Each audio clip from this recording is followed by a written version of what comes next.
Basically जो bariatric surgery है, bariatric का मतलब ही होता है मोटापा। बैरिएट्रिक सर्जरी, मोटापे की सर्जरी को बैरिएट्रिक सर्जरी कहा जाता है। बैरिएट्रिक सर्जरी को कई पार्ट्स में डिवाइड किया हुआ है, कई और नामों से भी जाना जाता है, जैसे कि ओबेसिटी सर्जरी या मेटाबॉलिक सर्जरी। मेटाबॉलिक सर्जरी की टर्म बैरिएट्रिक सर्जरी के लिए तब यूज़ होती है अगर किसी पेशेंट को मोटापे के साथ में शुगर, बीपी, थायराइड और अदर प्रॉब्लम्स हैं, तो उनको करने के लिए जो सर्जरी यूज़ होती है उसको मेटाबॉलिक सर्जरी के नाम से जाना जाता है। और बैरिएट्रिक सर्जरी आज के चलन में बहुत कॉमन है साकिब। आज जितने भी फिल्म इंडस्ट्री में बड़े बड़े लोग जो देख रहे हैं आप, जिन्होंने भी वेट लॉस किया है, दे आर गेटिंग फिट, अच्छे दिखते हैं, या बहुत बड़े नाम जिन्होंने आजकल में सर्जरी कराई, आप सभी परिचित हैं उन नामों से। तो बेसिकली बैरिएट्रिक सर्जरी का एक जो मेन महत्व है वो है आपको पर्याय रूप से बॉडी को फिट रखना सर्जरी के माध्यम से और मोटापे से निजात दिलाना। तो मोटापे से ग्रसित कोई भी व्यक्ति बैरिएट्रिक सर्जरी करा सकता है सर, या इसके भी कोई क्राइटेरिया होते हैं? बैरिएट्रिक सर्जरी के लिए बेसिकली क्राइटेरिया कुछ डिवाइड किए गए हैं या डिसाइड किए गए हैं, क्योंकि हर किसी को तो हम ये नहीं बोल सकते कि ये मोटा आदमी है। कुछ हेल्दी लोग भी हो सकते हैं उसका, या कुछ मस्कुलर हो सकते हैं। तो उसको कैटेगराइज करने के लिए हम लोगों ने दो विधियां डिसाइड की हुई है। एक होता है BMI, बॉडी मास इंडेक्स। इसमें क्या करते हैं कि मरीज का वेट और हाइट के हिसाब से एक प्रोपोर्शनेट निकाला जाता है, उसके हिसाब से उसको डिवाइड किया जाता है, उसकी फर्दर कैटेगरीज रखी गई हैं। दूसरा होता है आपका बॉडी फैट एनालिसिस, जिसमें हम आपकी बॉडी के फैट को और पूरी मस्कुलर प्रोटीन्स वगैरह को एनालाइज करते हैं। आज की डेट में कॉमनली हम BMI का यूज़ कर रहे हैं। तो जिन मरीजों का BMI या जिन मोटे भाइयों का BMI मोर देन 35 है, तो उनको डायरेक्टली सर्जरी कराने की दी जाती है, सलाह दी जाती है। और जिनका वेट और हाइट के हिसाब से BMI 30 है और साथ में उनको sugar, BP, infertility, joints pain या सोते वक्त सांस लेने में समस्या होती है, उन लोगों को BMI 30 के साथ में सर्जरी कराने की सलाह दी जाती है। अगर BMI के हिसाब से यह तय हो चुका है कि हम मोटे हैं और बैरिएट्रिक सर्जरी की जा सकती है, तो क्या सर सिर्फ बैरिएट्रिक सर्जरी ही एक ऑप्शन होता है, या इसे मेडिकेशन के माध्यम से भी ठीक किया जा सकता है? नहीं, ऐसा ज़रूरी नहीं है। कुछ लोग सर्जरी के नाम से अपने आप को बहुत सोचते हैं कि भाई सर्जरी में जाना एक बहुत डिफ़िकल्ट टास्क है, या सर्जरी में क्या रहेगा, या उनको किसी तरीके का डर रहता है। तो ऐसे लोगों में, या जिनका BMI थोड़ा कम है, 25 है, लेकिन हाइट छोटी है, जिसकी वजह से उनको लगता है कि हम बहुत मोटे दिखते हैं, इन लोगों में हम इनिशियली या शुरुआती स्टेज में बैलून्स डाल सकते हैं, जिसके अंदर हम स्टमक के अंदर बैलून डाल देते हैं। एंडोस्कोपी का प्रोसीजर, ये पूरी तरीके से OPD प्रोसीजर रहता है। आपने बैलून डलवाया और विदिन 24 आवर आप घर जा सकते हैं। उसके बाद भी मरीज 20 to 30 kg वेट लूज कर लेता है 3 to 6 मंथ के अंदर। तो सर अगर ये तय हो गया है कि किसी मरीज की बैरिएट्रिक सर्जरी होना है, तो उस मरीज के लिए किस तरह के मेडिकल प्रोसीजर्स को हमें फॉलो करना होता है? एक सामान्य जानकारी सामान्य व्यक्ति के लिए अगर हम जानना चाहें। साकिब, वैसे तो क्या है, जितने भी मोटे लोग हैं सभी, या जितने भी फैटी लोग हैं, उन लोगों में एक बड़ी कॉमन सी चीज़ पाई जाएगी, आप लोगों को मिलेगा कि वो सब लोग डायबिटिक हैं, हाइपरटेंसिव हैं, या महिलाएं जो मोटापे से ग्रसित हैं, आप देखेंगे उनमें इनफर्टिलिटी या बांझपन की समस्या बड़ी कॉमनली पाई जाती है। तो यूजली इन लोगों में क्या होता है कि हमें सर्जरी से पहले पूरी तरीके से पेशेंट को फिटनेस लेना पड़ता है। तो हम उसमें पेशेंट का पूरा कार्डियक वर्कअप करते हैं, चेस्ट वर्कअप करते हैं, सारी मेडिसिन वगैरह का ट्रेल करते हैं, आपका थायराइड वगैरह है उसको कंट्रोल करते हैं।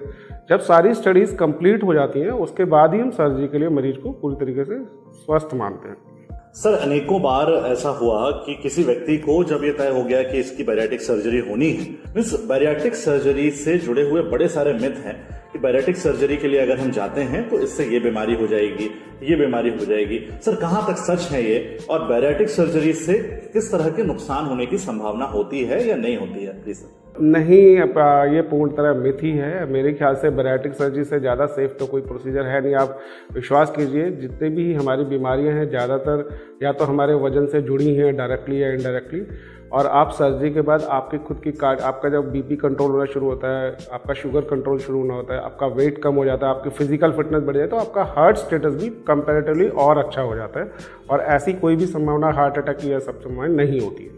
सर जैसा कि आपने बताया, और हम भी इस बात को पहले से जानते हैं कि जो व्यक्ति मोटापे से ग्रसित है, ओबेसिटी प्रॉब्लम उसे है, तो कई तरह की समस्याएं तो उससे वैसे ही होती हैं, जैसे हाइपरटेंशन हो गया, हृदय रोग संबंधी बीमारियां हो गई, गठिया हो गई, कोलेस्ट्रॉल बढ़ा हुआ होता है। तो अगर सर कोई व्यक्ति इस चीज की दवाइयां ऑलरेडी ले रहा है, मेडिकेशन उसका चल रहा है, तो इस मेडिकेशन के दौरान क्या वो बैरिएट्रिक सर्जरी के लिए जा सकता है? उसे ये वाली दवाइयां बंद करनी होंगी या साइमल्टेनियसली दोनों चीजें चलती रहेंगी सर? हाँ बिल्कुल, बहुत सही क्वेश्चन है। एक्चुअली में क्या है कि इन्हीं चीज़ों को डिसाइड करके पेशेंट अपने आप को डिसाइड करता है कि हमें किस सर्जरी के लिए जाना है। और यूजली किसी भी बैरिएट्रिक सर्जरी को करने से पहले पेशेंट का पूरा सर्जिकल और फिजिशियन वर्कअप किया जाता है। तो यूजली अगर किसी पेशेंट को कार्डियक मेडिसिन चल रही है तो कौन सी मेडिसिन कंटिन्यू रहेंगी, या किसी की शुगर की मेडिसिन चल रही है तो उनको शुगर की मेडिसिन से हटा के पहले इंसुलिन पे लेकर शुगर कंट्रोल की जाती है, थायराइड को कंट्रोल किया जाता है। इन सारी चीज़ों को कंट्रोल करने के बाद ही सर्जरी की तरफ मूव किया जाता है। और आफ्टर सर्जरी ये सारी मेडिसिन वगैरह कंपेरेटिवली इनकी डोजेज कम हो जाती हैं। कई लोगों में तो ऐसा भी पाया जाता है कि आपकी शुगर की मेडिसिन कंप्लीटली बंद हो जाती हैं, बीपी की दवाइयाँ कंप्लीटली बंद हो जाती है, थायराइड की डोज कम हो जाती है। जो लोग ओवरवेट हैं, जिनको जॉइंट्स पे उनकी प्रॉब्लम है और जो रिप्लेसमेंट का सोच रहे हैं, अगर उनका वेट लॉस हो जाए प्रॉपरली तो वो लोग इवन रिप्लेसमेंट की कंडीशन से भी बाहर आ सकते हैं। कमाल है सर। मतलब इसका मतलब बैरिएट्रिक सर्जरी सिर्फ बैरिएट्रिक सर्जरी करवा लेने से बहुत सारी बीमारियों से निजात मिलती है, बहुत सारी बीमारियों से आप बच सकते हैं। ये तो बड़ी अद्भुत बात पता चली है सर। अब बात हम करते हैं, सर्जरी एक बार हो गई उसके बाद यानी आफ्टर सर्जरी इफेक्ट जो होते हैं, किस तरह की सावधानियां रखनी होती हैं, या सर कॉम्प्लिकेशंस किस तरह के हो सकते हैं, कोई अगर कॉम्प्लिकेशन है तो सर? या सब हर सर्जरी के अंदर कॉम्प्लिकेशंस एक वर्ड जो है उससे सबको डर लगता है। इवन सर्जन को, एनेस्थेटिस्ट, बेहोशी वाले सबको लगता है, मरीज को तो सबसे ज़्यादा लगता है। बेसिकली होता क्या है, किसी भी सर्जरी के अंदर हर तरह का एक खतरा तो रहता ही है, लेकिन अगर आप एक्सपर्ट हैंड में सर्जरी करा रहे हो, अच्छे सेटअप से सर्जरी करा रहे हो, तो इन सब भावनाओं को बहुत कम लेवल तक लाया जा सकता है। तो इसमें जो मेन एक समस्या होती है कि ब्लीडिंग की समस्या हो सकती है, या ऑपरेशन के बाद पेशेंट को पेन हो सकता है। बट अगर आप एक्सपर्ट हैंड में हैं तो इन समस्याओं को पूरी तरीके से नेल किया जा सकता है और पूरी तरीके से इनको कवर किया जा सकता है। सर आखिरी सवाल है, एक बार सर्जरी हो गई तो उसके बाद मरीज को किस तरह की लाइफस्टाइल को अपनाना चाहिए, किस तरह की सावधानियों को उसे रखना चाहिए ताकि वो आगे का जीवन जो है वो सामान्यतया जी सके? सर्जरी के बाद यूजली क्या है, पेशेंट वेट लूज कर ले तो ही start feeling well from inside, उसको अंदर से ही बहुत अच्छा लगने लग जाता है। दूसरा, आपका वेट कम हो जाता है तो आपकी एक्टिविटीज़ बढ़नी शुरू हो जाती है। सर्जरी पॉइंट ऑफ व्यू से आपको किसी भी तरह की रेस्ट्रिक्शन नहीं दी जाती है। बस डेफिनेटली हाँ, आपकी सर्जरी हुई तो हम आपका डाइट प्रोटोकॉल अगले 6 हफ्ते के लिए फॉलो करते हैं।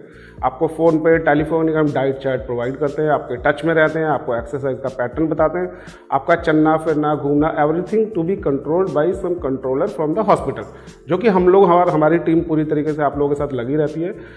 इसके अलावा आपको किसी भी चीज़ को कंट्रोल करने की ज़रूरत नहीं। आप अच्छा हेल्दी खाना खाइए, हेल्दी एक्सरसाइज वर्कअप कीजिए। किसी तरीके का सर्जरी की वजह से आपकी डेली रूटीन लाइफ पे रुकावट का एहसास नहीं होगा। तो मोटापे की इस समस्या का स्थायी समाधान, जो कि इतना आसान भी है, बैरिएट्रिक सर्जरी के विषय में अगर हम जनसामान्य को कुछ बताना चाहें कि बैरिएट्रिक सर्जरी कितनी आसान है, कितना सहज है, कितना सुलभ है, तो जनसामान्य के लिए एक सामान्य भाषा में बैरिएट्रिक सर्जरी के बारे में कुछ जानकारी देना चाहें तो सर प्लीज।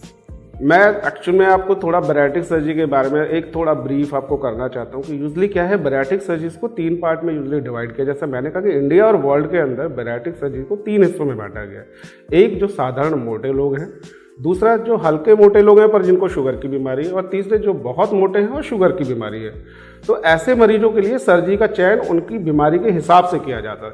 तो जो कम मोटे लोग हैं उनको स्लीव गैस्ट्रेक्टमी सर्जरी की सलाह दी जाती है, जिसमें कि आप सर्जरी कराते हैं, जिसमें सिर्फ हम क्या करते हैं, आपके स्टमक का एक पार्ट हम काट देते हैं, जिससे कि आपका इंटेक कम हो जाता है और आपकी बॉडी के हार्मोन्स चेंज हो जाते हैं। उसके बाद जो लोग कम मोटे हैं या जिनका BMI 40 के आसपास है और वो शुगर के मरीज हैं, ऐसे मरीजों में हम Roux-en-Y गैस्ट्रिक बाईपास, जिसको बाईपास सर्जरी भी बोलते हैं, तो इसमें क्या करते हैं, हम स्टमक का पार्ट एक कम कर देते हैं और फूड का एक डायरेक्ट इनडायरेक्टली एक चैनल बना देते हैं, जिससे कि वो बाईपास हो जाता है। तो आपकी बॉडी में वो एब्जॉर्ब नहीं होता, आपकी कैलोरीज कम हो जाती है, आपका इंटेक कम हो जाता है। इस तरीके से आप वेट, जो सबसे इम्पॉर्टेंट है वो है third part, mini gastric bypass. जो लोग बहुत मोटे हैं या जिनका BMI बहुत ज़्यादा है, 50 है, 50+ है, साथ में उनको शुगर अनकंट्रोल्ड है, टाइप 2 टाइप की शुगर जो अनकंट्रोल है, इन लोगों में मिनी गैस्ट्रिक बाईपास एक सर्जरी की जाती है। Mini gastric bypass basically it's the name for this surgery, but इसमें मिनी जैसा कुछ स्टमक से रिलेटेड रहता है कि हम जो स्टमक रहता है उसका एक छोटा साइज कर देते हैं और साथ में जो फूड चैनल है उसको बाईपास कर देते हैं।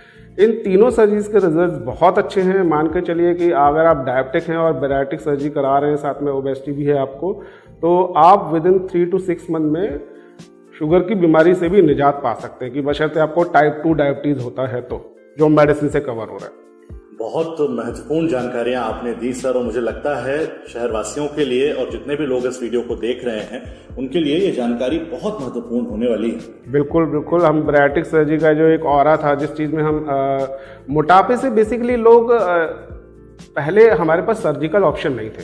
पहले एक लाइपोसक्शन टेक्निक आई जिसमें हम चर्बी फैट की निकलवाए, but these are the temporary measures. After कुछ टाइम के बाद क्या होता है कि आपने लाइपोसक्शन करा दिया, कुछ लोग होते हैं जो करा के आते हैं तो विद इन 6 मंथ में उनका वेट गेन हो जाता है। बट बैरिएट्रिक सर्जरी के अंदर क्या करते हैं कि जिन फूड चैनल से हमारा खाना जा रहा है या जहाँ से हमारा एब्जॉर्प्शन है उसको हम चैनलाइज करते हैं।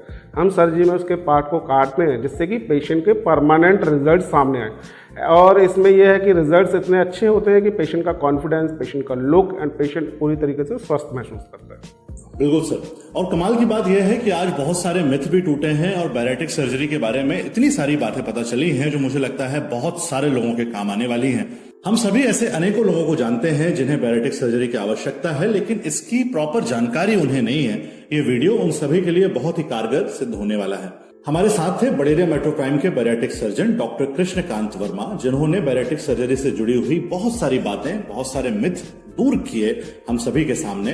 Thank you Saqib. और मैं शहरवासियों को यह आश्वस्त करता हूँ कि अगर आप इस सर्जरी की तरफ जाते हैं तो आप पूर्णतः सर्जरी के सक्सेसफुल रिजल्ट से आपको भी खुशी और प्रसन्नता होगी और आप इसमें अपने आप में एक बहुत बड़ा चेंज महसूस करेंगे।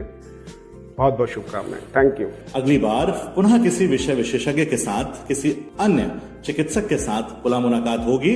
तब तक के लिए नमस्कार। बड़ेरिया मेट्रो प्राइम, हर पल आपके साथ।